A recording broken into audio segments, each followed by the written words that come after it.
भतीजावा के मौसी के रंग चोली में डालम लाल पियर घोरी के।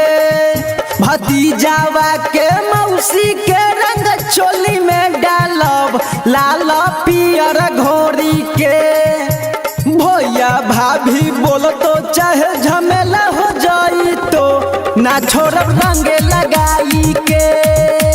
भैया भाभी बोल तो चाहे झमेला हो जाई तो ना छोड़ब रंग लगाई के। भतीजावा के मौसी के रंग चोली में डालम लाल पियर घोरी के। भतीजावा के मौसी के रंग चोली में डालब लाल पियर घोरी के। भैया भाभी बोल तो चाहे झमेला हो जाई तो ना छोड़ब रंग लगाई के। भैया भाभी बोल तो चाहे झमेला हो जाई तो ना छोड़ब रंग लगाई के।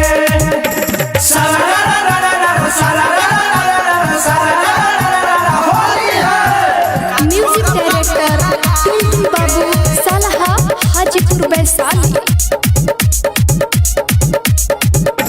होलिया के मजा भैया के साली से ले हब लमर पीछा कारी लाई के। होलिया के मजा भैया के साली से ले हब लमर पीछा कारी लाई के।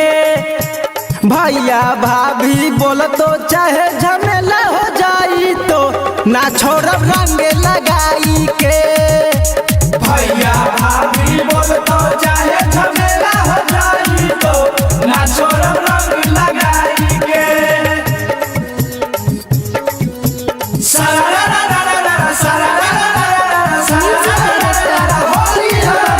सालाहा हाजीपुर वैशाली।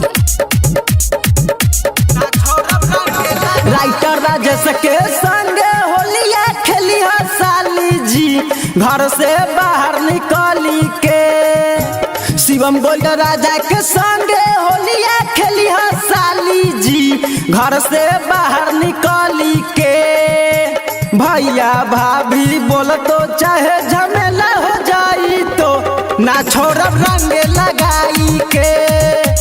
भैया भाभी बोल तो चाहे झमेला हो जाई तो ना छोड़ब रंग लगाई के। भतीजावा के मौसी के रंग चोली में डालम लाल पियर घोरी के।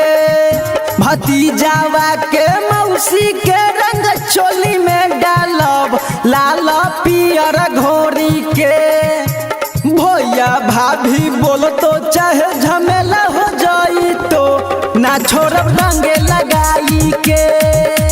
भैया भाभी बोल तो